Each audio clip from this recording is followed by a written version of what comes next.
Сайн байцгаана эрхэм мөндөд үзэгчдээ Улаанбаатарт 12 цаг 30 минут болсон байна. Сая санаа эдийн засгийн хөтөлбөр танд хүрч байна. Студиэс сэтгүүлч Мөнх Жаргал ажиллаж байна. Азийн банкны холбооны 30 дугаар чуулга уулзалт Монгол Улсын нийслэл Улаанбаатар хотод өнөөдөр эхэллээ. Энэ удаагийн чуулга уулзалтанд оролцогчид хамтран Аз номхон далайн бүс нутгийн боломж, Аз тивийн эдийн засгийн өсөлтөнд үзүүлэх үр нөлөө болоод боломжуудын талаар хэлцэх юм а.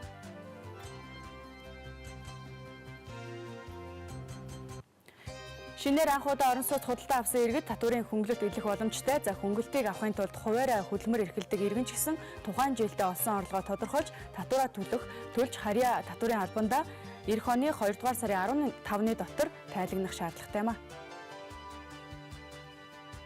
Шинэ бүрэлдэхүүнтэй оюутлага компани төлөөлөл удирдах зөвлөлийн өнөөдрийн хурлаар тус компани гүйцэтгэх захирал бөгөөд ерөнхийлөгчөөр Крейг Кеннелийг томилох шийдвэрийг гаргалаа. Одоогоор Rio Tinto Group-ийн зэсийн салбарын маркетингийн захирлаар албыг хашиж байгаа ноён Крейг Кеннел эх 10 дугаар сарын 1-ний өдрөөс эхлэн шинэ албан тушаалаа хүлээж авахар болсон байна.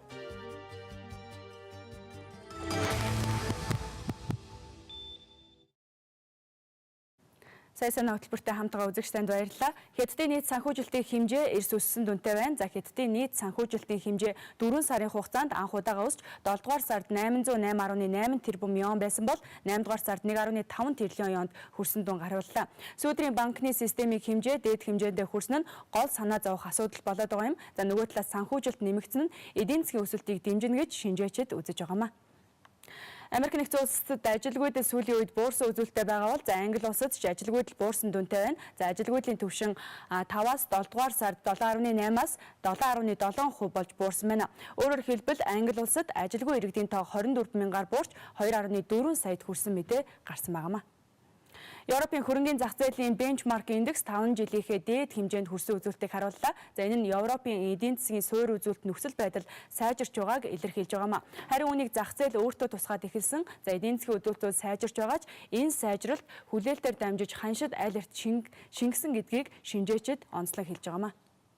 MMC буюу Mongolian Mining Corporation компани за 2012 оны эхний хагасд 30.9 сая ам.долларын ашигтай ажиллаж байсан бол энэ оны эхний хагас жилийн байдлаар 25.2 сая ам.долларын алдагдал хүлээгээд байгаамаа. Өмнөх оны мөн үетэй харьцуулахад нүүрсний үн дунджаар 25% унсан ч борлуулсан бүтээгдэхүүний хэмжээг 32% өсгөж чадсан нь илүү алдагдал орохоос хамгаалж чадсан байна. За Монголын нүүрсний экспортын бит хэмжээ оны их үетэй харьцуулахад 27%, за үнийн дунд 50% буураад байхад MMC компани экспортын бит хэмжээ 32% өсөж Монголын энэ жилийн экспортын 42%-ийг дангаараа эзэлж байгаамаа. Шинэ бүрэлдэхүүнтэй оюутлага компани төлөөлөн удирдах зөвлөлийн өнөөдрийн хурлаар тус компани гүйцэтгэх захирал бөгөөд ерөнхийлөгчөөр Крейг Кеннелийг томилох шийдвэрийг гаргасан байна. Одоогоор Rio Tinto Group-ийн зэсийн салбарын маркетингийн захирлын албыг хашиж байгаа ноён Крейг Кеннел эх 10 дугаар сарын 1-ээс эхлэн албан тушаалаа хүлээж авахар болсон байна. Ийхүү ноён Крейг Кеннелийн гүйцэтгэх захирлаараа томилох болсонтой холбогдуулан оюутлага компани төлөөлөн удирдах зөвлөлийн дарга Батцүх Крейг Кеннел эрчтэй чадварлаг удирдагч болохоо харуулсан хүн. За оюутлага компанич томоохон бүтээн байгуулалтаас өдөр тутмын тогтвортой бизнесийн үйл ажиллагаанд шилжсэн байгаа. Өмнө нь хэд хэдэн уурхайг удирдах, уулуурхай бүтээгдэхүүнийг олон улсын зах зээл дээр үн хүргэж борлуулж ирсэн ариун туршлагатай Крейг Кеннелийг оюутлага төслийг цаашид амжилттай удирдах хамгийн тохирсон сонголт гэж бодож байна хэмээн мэдгдсэн байна. Сонирхолтой Крейг Кеннел нь оюутлага компани зэсийн баяжмлыг олон улсын нөхцлөөр худалдаалах гэрээ байгуулахад сүүлийн 3 жил чухал үүрэг гүйцэтгэсэн хүн юм а.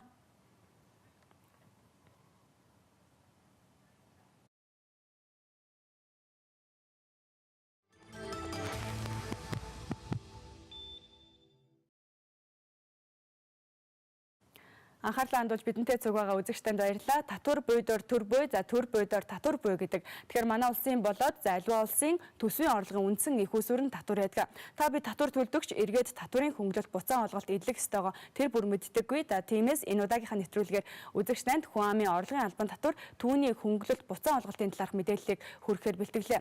Татвар төлөгч нь цалин хөдөлмөрийн хөлс, шагнал, урамшуулал, хөдөлмөрийн эрхлэлтийн орлогоос, за үйл ажиллагааны орлого болоод хөрөнгө оруулсны орлогоос, шинжлэх ухаан утга зохиол, урлагийн бүтээл туурах, шинэ бүтээл бүтээгдэхүүний болоод ашигтай загвар зохион бүтээх, спортын тэмцээн урлагийн тоглолт зохион байгуулах, за тэдгээрт оролцох замаар олсон орлогоос урлагийн тоглолт, спортын тэмцээний шагнал, наадмын бай шагналын орлогоос төлбөрт таавар, бооцоод тоглоом, эд мөнгөний хонжуурт суглааны орлогоос, хуулийн 15 дугаар зүйл заасан шууд бус орлогоос, за түрээсийн орлогоос, эрхийн шимтгэлийн орлогоос зэрэг болоод за ногдол ашигын орлогоос, хүүгийн орлогоос орлогын албан татвар төлөх ёстой байдаг. Татварын талаарх мэдээллийг бид та бүхэнд дэлгэрүүлэн хүргэхээр студидтэй зочныг урьсан байна. Тэгэхээр яг одоо манай студид татварын ерөнхий газрын татвар хураалт, удирдлага арга зүйн хэлтсийн газрын татварын улсын байцаагч Болор Эрдэнэ ирсэн байна. Танд энэ өдрийн мэндийг хүргэе. Энэ өдрийн мэндийг хүргэе. Тэгэхээр орлогын албан татварын онцлогийг яг та юу гэж хэлэх вэ? Хуулийн хүрээнд энэ хууль хувь хүмүүст ямар хөө байдлаар чиглэж хэрэгждэг юм бол? За Монгол улсад үйл ажиллагаа явуулж байгаа иргэдэд хоёр төрлийн татвар зохицуулагдаж байгаа. За энэ хувь хүний орлогын албан татварын хууль, нөгөө хууль нь орлогын тухай бүр тодорхойлох боломжгүй ажил үйлчлэгээ эрхлэгч иргэний орлогын албан татварын хууль гэсэн хоёр хууль мөрдөж байна. За энэ хоёр хуулийн ялгаа маань энэ орлогын тухай бүр тодорхойлох боломжгүй хуваар эрхлэгч иргэний орлогын албан татварын хууль нь жижиг одоо бизнес эрхлэгч иргэдийн хуулийг зохицуулж байгаа. Тэгэхээр энэ дотор иргэдийн маань мэддэг одоо лангуугаар худалдаа үйлчлэгээ хийж байгаа иргэд мөн одоо гутал тослох, цэцэг ногоо тарьж худалдан борлуулах гих мэтлэнгийн одоо 16 нэр төрлийн бичил одоо бизнес хийж байгаа хүмүүсийн татварыг одоо зохицуулдаг байгаа. За нөгөө хэлбэр нь болохоор жишгээр тодорхойлж тайлгнах байгаа. За энэ дотор мөн 18 нэр төрлийн ажил үйлчлэгээ эрхлэгч иргэд хамаарч байгаамаа. За нөгөө хууль маань болохоор хувийн орлогын албан татварын хууль байгаа. Энэ хууль маань бол нэлээд бас баялаг хууль байгаа. За 2007 оны 1 сарын 1-ээс шинжилсэн найруулгаараа хэрэгжиж эхэлсэн. За төрөний одоо сэтгүүлчийн дурдсанаар үйл ажиллагааны орлоготой, цалин хөдөлмөрийн хөлс түүнтэй адилдах орлоготой, хөрөнгийн орлоготой, хөрөнгө борлуулсны орлоготой гих мэтлэнгийн одоо орлого олсон иргэд маань хамаарагдаж байгаа. Тэгэхээр үзэгчтэй эхлээд за татварын олон төрөл байдаг учраас иргэд бас ялгааг нь төдийлөн сайн мэддэг байх. Орлогын албан татвар гэдэг татвар нь яг ямар татварын талаар за үзэгчтэй нэмэлт мэдээллийг хүргээд эргээд студидтэй хоёлаа олцъя. Орлогын албан татвар нь аж ахуйн нэгжийн орлогын албан татвар, хувь хүний орлогын албан татвар гэсэн үндсэн хоёр төрөл байдаг. Аж ахуйн нэгжийн орлогын албан татвар нь бизнесийн үйл ажиллагаанаас олсон орлогод ногдох албан татвар юм. Уг татварыг ногдуулахын тулд тухайн аж ахуйн нэгжийн татвар ногдуулах орлогыг тодорхойлно. Татвар ногдуулах орлого гэдэг нь нийт орлогоос үйл ажиллагааны зардлыг хасч үлдсэн хэсэг байдаг. Жижигэн турш хийсэн бүхий л борлуулалтыг нийт орлого гэж ерөнхийлөн ойлговол борлуулалттай холбогдсон гарч буй зардлыг үйл ажиллагааны зардал гинэ. Үүнд түүхийд хангамжийн материал, шууд хөдөлмөрийн зардал гэх мэт борлуулсан бүтээгдэхүүний үртэг удирдлагын зардал, орлого олоход зайлшгүй гарах бусад зардал орно. Татвар ногдуулах орлогыг тооцоход зарим хасагдах зардлын хэмжээг хязгаарладаг. Зарим зардлыг тохиромжгүй эсвэл муу удирдлагын үр дагавар гэж үзэн хасагдах зардалд оролдог. Үүнд найдваргүй авалгын зардал, албан татвар төлөгчийн буруугаас бусдад учруулсан хохирлыг нөхсөн төлөөс зэрэг орно. Өнгөрсөн жил орлогын албан татварын очиолыг бууруулах, татвар төлөгчдөд санхүүгийн чадвараа нэмэгдүүлэх боломжийг олгох зорилгоор татварын хувь хэмжээний дээд ба доод шатлалын хэмжээг тус бүр 5%-аар бууруулан 10 ба 25% болгож албан татвар ногдуулах жилийн орлогын хэмжээ 100 сая төгрөг байсныг 3 тэрбум төгрөг болгон нэмэгдүүлсэн. Энэ шийдвэрийн үр дүнд аж ахуйн нэгжийн орлогын албан татвар төлөгчдийн 99.9% нь 10%-аар албан татвар төлөх энэ орлого аж ахуйн эрхлэгчдийн хөрөнгө оруулалтанд зарцуулагдах боломжтой болсон юм. Шинээр батлагдсан хуулийн дагуу аж ахуйн нэгжийн орлогын албан татварын хэмжээ тэгээс 3 тэрбум төгрөг бол 10%, 3 тэрбум төгрөгөөс дээш бол 25%-аар нэмж тооцох байдалтай байна. Харин одоо татварын хувь хэмжээг төрөл ангиж хэлье. Тусгаалсан хувиар орлогын албан татвар ногдуулахдаа ногдол ашигын орлого 10%, эрхийн шимтгэл 10%, төлбөрт тааварт бооцоод тоглоом, эд мөнгөний суглааны орлого 40%, эротик хэвлэл, ном зохиол, дүрс бичлэг худалдсан буюу төлбөртэй ашиглуулсан эротик тоглолт явуулсан үйлчилгээний орлого 40%, үйл хөдлөх хөрөнгө борлуулсны орлого 2%, хүүгийн орлого 2%, эрх борлуулсны орлого 30%, гадаадын аж ахуйн нэгжийн төлөөний газарт ногдох ашигасаа гадаадд шилжүүлсэн ашигын 20%-ийг ногдуулдаг байна.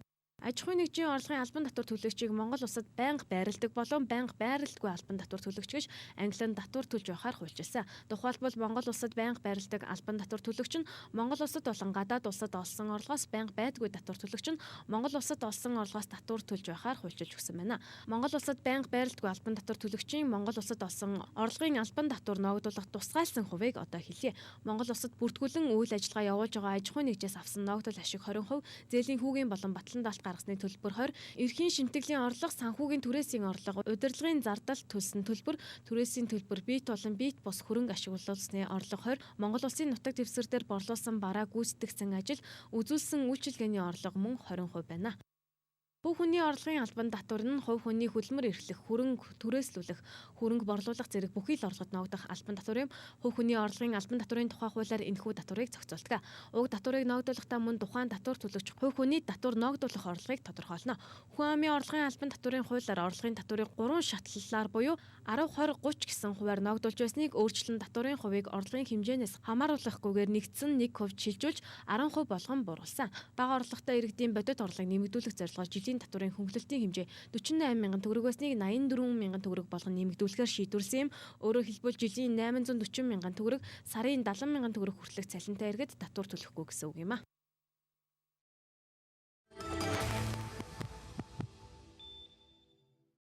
Тэгэхээр иргэдийн хувьд бас онцгой орлогын албан татварын талаар бас тодорхой мэдээллийг авсан баг. Тэгэхээр миний ойлгож байгаагаар бол орлогын албан татварыг бол урьдчилан за хэдийн хэмжээний татвар бүрдгийг бол урьдчилан тооцоохож байгаа хэцүү байх л та. Ер нь иргэдийн хувьд татвараас зайлшгих тохиолдол ер нь хэр байдаг вэ? Орлогын албан татвар тал дээр энэ төрлийн зөрчил ер нь хэр гардаг вэ?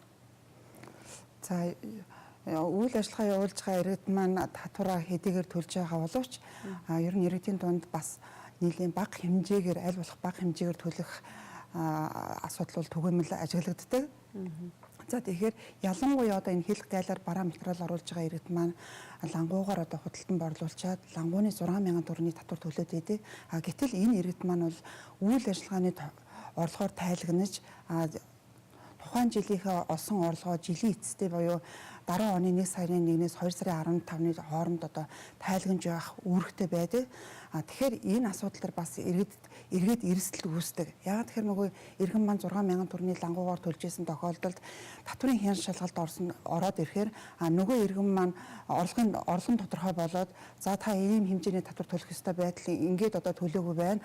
За энэ дээр одоо торгуул алдан ногдуулна гэхээр нөгөө иргэн 2 сая төгрөгийн татвар төлөх байсан бол 3 сая юм уу 4 сая төгрөгийн татвар төлөх ийм эрсдэлд орчдгоо. Тэгэхээр иргэд маань энийг бас нэлээд анхаарч үзэх хэрэгтэй. Аль болохоор хуулийн хугацаанд татвараа үнэн зөв тодорхойлж төлж байх бол үүрэгтэй байгаа.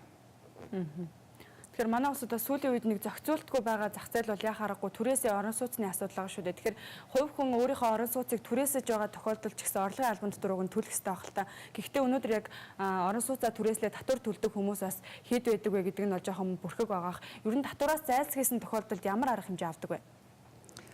За татварын албанаас одоо иргэдтэй албан татварын тооцоо хийх ажлыг шатраалаа авч хэрэгжүүлж байгаа. За энэ ажлын хүрээнд мөн одоо түрээсийн орлоготой иргэдтэй албан татварын тооцоо хийх ажил бол мөн явагдаж байна. За мөн одоо энэ 9 сараас эхлээд иргэдийн үйл хөдлөх иргэн аж ахуйн нэгжийн үйл хөдлөх хөрөнгийн тоолго явагдана. За тэгэхээр энэ дээр мөн давхар одоо тоолгын асуудал бол яригдана. Бид бас холбогдох байгууллагатай нь одоо мэдээлэл харилцан солилцох журмаар мэдээлэл авч ажиллаж байгаа. За яна энэ пауз авсан яасан. Зүгээр хариуцлагын хувьд хариуцлагын хувьд татварын ерөнхий хуулийн 74, 75 гэсэн заалтын дагуу хугацаанд татвараа төлөөгүй иргэдэд алдан торгуул ногдуулах ийм хариуцлага ногдуулдаг байгаа. Тэгэхээр сүүлийн жилүүдэд татварын орлого нэмэгцээр байгаа. За 8 дугаар сарын статистик мэдээлэлээс харахад татварын орлого өмнөх оны мөн үеэс 23%-аар нэмэгдсэн гэдэг үзүүлэлт байна л да. Тэгвэл татварын орлого тэр дундаа орлогын албан татварын төвлөрлийн талаарх мэдээллийг үзэгчдэд хүргээд эргээд студиуд зочинтойгоо уулзъя. Энэ оны эхний 8 сарын байдлаар орлогын албан татварын орлого өмнөх оны мөн үеийнхээс 127.5 тэрбум төгрөг буюу 23%-аар өсжээ. Статистикаас үзвэл сүүлийн 10 жилд аж ахуйн нэгжийн орлогын албан татвар төлөгчдийн тоо жил бүр дунджаар 7-оос 20%-аар өсч 2012 оны эхний хагас жилийн байдлаар 79 мянган татвар төлөгч болжээ. Татварын орлогын өсөлтийн ерөнхий төлөвийг харахад аж ахуйн нэгжийн орлогын албан татварын орлого жил бүр өсөлттэй байгаад 2006 онд зарим бүтээгдэхүүний үнийн өсөлтийн албан татварыг нэвтрүүлснээр нийт татварын орлогод эзлэх хөв огцон борсон байдаг. Улмаар 2008-2009 онуудад дэлхийн эдийн засгийн хямралын нөлөөгөөр манай орны экспортын гол нэр төрлийн бүтээгдэхүүнүүдийн дэлхийн зах зээл дээрх нь эрс буурсантай холбоотойгоор орлогын хэмжээ буурчээ. Мөн 2007-оос 2008 онуудад татварын өршөөлийн хууль, татварын зарим хуулиуд болон нийгмийн даатгалын тухай хуулиудыг хэрэгжүүлэх хууль хэрэгжсэн нь татварын орлогод бодитойгоор сөрөг нөлөө үзүүлжээ. 2007 оноос хэрэгжиж эхэлсэн аж ахуйн нэгжийн орлогын албан татварын тухай хуулиар алдагдлыг шилжүүлэн тооцдог болсноор 2007-оос 2008 онд үүссэн алдагдлуудыг 2009 оноос шилжүүлэн тооцож эхэлжээ. Мөн ашигт мултмалын нөөц ашигласны төлбөр, нэмэгдсэн үртгийн албан татвар, гайлын татварын дүн огцом өснө нь аж ахуйн нэгжийн орлогын албан татварыг буурахад нөлөөлсөн гэж эдийн засгийн хүчний яамд өгнөж байгаа юм а. 2002 онд аж ахуйн нэгжийн орлогын албан татвар нийт татварын 13%-ийг эзэлж байсан бол жил тутам өсөж буурсаар 2006 онд татварын орлогын эзлэх хувиар дээд хэмжээтэй хүрч 20 орчим хувь болсон байдаг. Нийт татварт эзлэх хувь өсөлт бууралтай байгаа ч татварын орлогын бодит дүн өсч 2002 онд 46 тэрбум төгрөг, 2003 онд 51 тэрбум төгрөг, 2006 онд 220 гаруй тэрбум төгрөг, 2011 оны байдлаар 630 гаруй тэрбум төгрөг төрсөн байна. Хөгжингүй улс орнуудад хувь хүний орлогын албан татвар нь татварын нийт орлогын 30-аас дээш хувийг эзэлдэг бол Монгол улсад энэ хэмжээ 5-аас 8% байдаг юм а. Энэ нь цалингийн хэмжээ болон татварын хувь хэмжээ харьцангуй бага, хөнгөлөлт чөлөөлөлт их байдагтай холбоотой. 2002 онд хувь хүний орлогын албан татварын нийт татварт эзлэх хувь 7% буюу 26 тэрбум төгрөг, 2003 онд мөн л 7% буюу 29 орчим тэрбум төгрөг байсан бол нийт татварт эзлэх хувь 2005 онд 8.4% хүртэл өссөн ч 2011 оны байдлаар 6.9% буюу 240 тэрбум төгрөг байна. Нийт татварт эзлэх хувь хэмжээ мөн л өсөлт бууралтай байгаа ч татварын бодит дүн өсөлттэй байгаа юм. Дэлхийн бусад орны татварын чиг хандлагыг харахад аж ахуйн нэгжийн орлогын албан татварын хэмжээ буурч хувь хүний орлогын албан татварын хувь хэмжээ өсөж байгаа дүр зураг ажиглагдж байна. Энэ оны хувьд аж ахуйн нэгж байгууллагуудын сүүлийн 3 жилийн эдийн засгийн судалгаа, эдийн засгийн өсөлт зэргийг харгалзан үзэж төлөвлөснөөр аж ахуйн нэгжийн албан татварын орлогоор улсын төсөвт 864 тэрбум төгрөг, докторжуулалтын санд 38 тэрбум төгрөг төвлөрөхөөр татсан. Хүн амын орлогын албан татварын орлогоор орон нутгийн төсөвт 427 тэрбум төгрөгийн орлого төвлөрүүлэхээр тооцсон нь энэ оны хүлээгдэж байгаа гүйцэтгэлээс 120.5 тэрбум төгрөгөөр нэмэгдэхээр байна.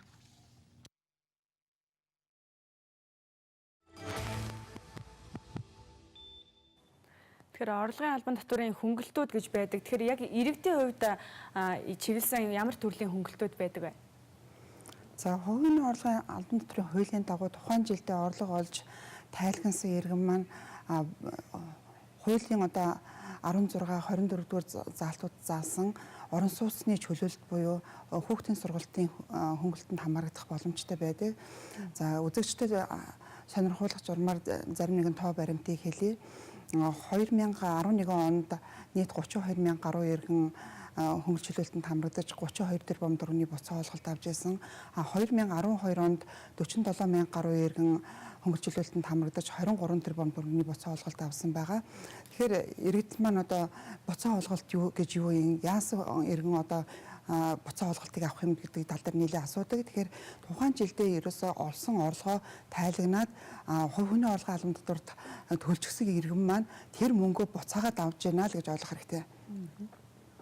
Тэр иргэдийн хувьд зүгээр яг хувь жил болгон татварын тайлангаа өгөхгүйгээр орон сууц авсан ч юм уу эсвэл тухайн жилдээ ямар нэгэн сургууль сурахаар сургалтын төлбөр төлсөн болвол татварын тайлан өгнө гэж ойлгоод байдаг шүү дээ. Тэгвэл энэ бас жоохон зөрүүтэй асуудал юм байна л да. За, иргэд маань бас яг саяны сэтгүүлчийн ярьдгаар тийм ойлголттой зарим иргэд тийм байдаг. Тэгэхээр иргэн болгон одоо орлого олчихсан бол татвараа төлөх үүрэгтэй байгаа. Энэ хувь хүний орлогын албан татварын хуулийн 16-гийн 1-д буюу одоо хууль тусгайлан заасны дагуу татвараас чөлөөлөгдөх орлогууд байж байгаа.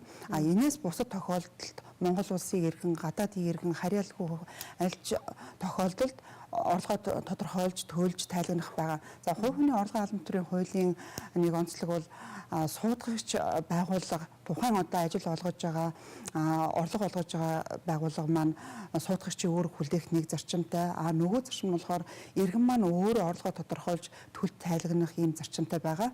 Тэр төлж тайлгнах одоо иргэдэд 11.1-6 буюу одоо хуулийн этгээд бусад этгээдтэй гэрээ байгуулсны үндсэн дээр орлого олж байгаа иргэд төлж тайлгна, өөрөө төлж тайлгна. Мөн одоо тогтмол ус үйл ажиллагааны орлоготой иргэд маань өөрөө төлж тайлгнах байгаа. Түрээсийн орлоготой иргэд маань өөрөө төлж тайлгнах байгаа. Гэх мэтлэнгийн одоо хуулийн хэд хэдэн одоо зүйлийн дагуу бол өөрөө төлж тайлгнах үүрэг нь байж байгаа. За энэ тогтмол ус үйл ажиллагааны орлоготой иргэд гэхээр ямар иргэдийг хамааруулах вэ гэхээр энд одоо тухайн одоо байгууллагатай гэрээ байгуулаагүй 1-2 удаагийн одоо тохиолдлоор бараа материалаа нийлүүлээд орлогоо авж байгаа иргэд маань хамаарч байгаа. За энэ иргэдийн тухайд тухайн байгууллага одоо орлого олгочоод иргэний орлого татварын бүртгэлийн дэвтэр дээр нь тэжний хэмжээний орлого олгосон, тэжний төгрөгийг татвар суудгасан гэдэг бүртгэлийг энэ хийж өгдөг. Тэгэхээр энэ иргэн маань одоо татварын албаараа баталгаажуулж явдаг байгаа. Тэгэхээр үзэгчтэй одоо яг саяны шинжээчийн маань хэлсэн мэдээлэл дээр нэмэлт мэдээлэл олгож орлогын албан татварын хөнгөлтийн талаарх зарим мэдээллийг хүргээд эргээд студид авцгаая. Хувь хүний орлогын албан татварын хөнгөлөлтөнд үр тариа, төмс, хүнсний ногоо, жимсг нь тэжээлийн урмал гэсэн бүтээгдэхүүн үйлдвэрлэсэн буюу тариалсан Монгол улсад оршин суугч хувь хүний зөвхөн дээрх үйлдвэрлэлээс олсон орлогод ногдуулах албан татварыг 50% хөнгөлдөг. Мөн албан татвар төлөгчийн төрсөн буюу үрчилсэн хүүхэд гадаад дотоодын ихтэйд болон мэрэгжлийн боловсролын сургууль, коллежид элсэн суралцж байгаа л түүний сургалтад төлсөн баримтаар нотлогдож байгаа төлбөрийн хэмжээгээр албан татварын хөнгөлөлт үзүүлнэ. Мөн суралцж явах хугацаанд өөрийн хөдөлмөр эрхлэлтийн орлогоос албан татвар төлж түүгээрээ сургалтын төлбөр төлсөн ихтэйд болон мэрэгжлийн боловсролын сургууль, коллежийн оюутан татварын хөнгөлөлт эдэл нь мөн хувь хүн өөрийн орлого болон банк санхүүгийн байгууллагаас авсан зээлийн хөрөнгөөр амьдран суух зориулалтаар анх удаа хувьдаа орон сууцны барилга барих эсвэл худалдан авахд зарцуулсан 30 сая төгрөгөөс дээш хэмжээний хөрөнгөтэй тэнцэх орлого татварын хөнгөлөлтөнд хамаарч байна. Судалгаагаар 2009 онд нийт 110.3 тэрбум төгрөг татвараас хөнгөлөгдөж 532 тэрбум төгрөгийн татвар ногдох орлого татвараас чөлөөлөгдсөн байна. Харин албан татвараас чөлөөлөх орлогын хувьд хууль тогтоомжид тусгаалan заасны дагуу олгож байгаа тэтгэвэр тэтгэмж төлбөр үзүүлж байгаа хөнгөлөлт нөхөн олгоор болон нэг удаагийн буцалтгүй тусламж донорын олгоор албан томилолтын зардал даатгалын нөхөн төлбөр засгийн газрын өрийн бичгийн төлбөр хүү хууль тогтоомжийн дагуу олгож байгаа хөдөлмөр хамгааллын болон дүрмт хувцас хор сармагжуулах ундааны үн тэдгэртэй адилдах бусад хангамжийн үн гамшигын үед олон улсын байгууллага гадаад улсын засгийн газар хуулийн этгээд иргэнээс Монгол улсын засгийн газар болон орон нутгийн байгууллага хуулийн этгээд иргэдэд үзүүлж байгаа тусламж албан томилолттой хувь хүний цалин нэмэгдэл гадаадын иргэн түүний гэр бүлийн гишүүдийн гадаад улсад олсон орлого орж байна.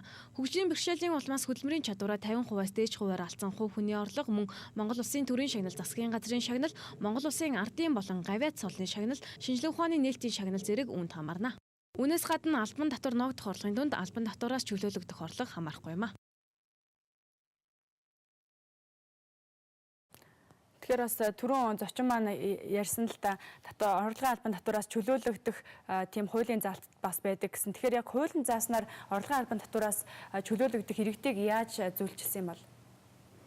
За хувийн орлогын албан татварын хуулийн 16-гийн 1 заалтад 15 нэр төрлийн ажил үйлчлэгийг нь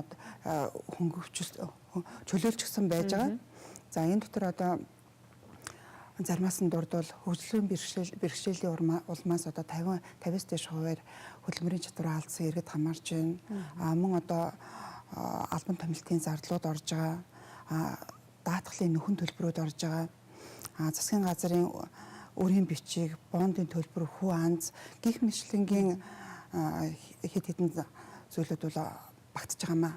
Тэгэхээр иргэдийн хувьд татварын буцаан олголттой холбоотойгоор мэдээлэл их зөрүүтэй байдаг л да. Орлогын албан татвартай холбоотой ташаа мэдээллүүд бас их байдаг. Тэгэхээр сүүлийн үед бас иргэдийн бас орлогын албан татварыг илүүтэйгээр мэддэг басан зүйл бол яа харахгүй шинээр анхудаа орон сууц худалдан авсан иргэдийн хувьд бас орлогын албан татвараа бүрдүүлээд өгсөн бол буцаан олголтыг авч байгаа шүү дээ. Тэгэхээр энэ жилийн хувьд бас материалыг хүлээн авч харах эхлэх байгаа боловч иргэдийн хувьд юун дээр анхаарах шаардлагатай вэ?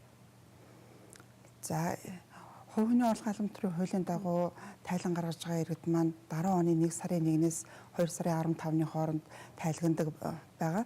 За энэ одоо хугацаанд тайлгнаж байгаа, тайлагнаад одоо эргээд хөнгөл чөлөөлтөнд хамрагдаж байгаа иргэд маань биш баримтын бүрдүүлэлтээр анхаарах шаардлагатай. Энэ бүрдүүлж байгаа бичиг баримтаас ялангуяа дараа орлого бүрдүүлэх бичиг баримтан дээр бол анхаарах шаардлагатай байдаг. Энэ орлого тухайн байр одоо худалдан авсан тохиолдолд одоо байр хашаа байшин худалдан авсан тохиолдолд тэр орлого маань одоо ямар орлогоос бүрдчихв цалин хөдөлмөрийн хөлс одоо бусад орлогоос бүрдсэн бол тэрийг одоо тодорхойлж иргэний орлого татварын бүртгэлийнхээ дэвтэр дээр тэмдэглүүлсэн байх шаардлагатай. Мөн одоо дагалдах бусад одоо орлогын одоо бүрдүүлэх бичиг баримтуудыг бол заашгүй авчрах шаардлагатай байдаг юм аа. Тэгэхээр орон сууцны буцаа олголтоос гадна бас ихтэй сургууль суралцагчид төлбөрөө төлсөн тохиолдолд бас буцаа олголтыг авч байгаа шүү дээ. Энэ дээр бас та жоохон тайлбар өгөөч.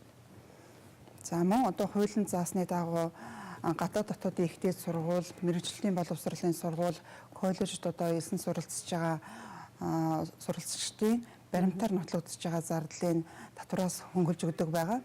За мөн одоо энэ хөнгөлж чөлөөлтөнд хамрагдахад зохих одоо бичиг баримтуудыг бүрдүүлнэ. Манай энэ одоо бүрдүүлэх бичиг баримтын жагсаалт нь татварын албаны эмтэй АЦГ-ийн гэсэн сайтнд байгаа. Тэгэхээр үзэгчдээ та бүхэн өнөөдрийн сая санаа хөтөлбөрөөр бид орлогын албан татварын талаарх мэдээллийг бас дэлгэрэнгүй байдлаар хүргэхээр студиуд шинжээчийг урьсан байгаа. Манай студиуд татварын ерөнхий газрын татварын улсын байцаагч Болор Эрдэнэ ажиллаа. Танд студиуд ирж мэдээлэл өгсөнд баярлалаа. За баярлалаа. Сая санаа хөтөлбөрийн энэ өдрийн дугаар энд хүрээд өндөрлөж байна. Үзэгчдээ бидэнтэй зөв байсанд баярлалаа. Студиуд сэтгүүлч Мөнх Жаргал ажиллаа.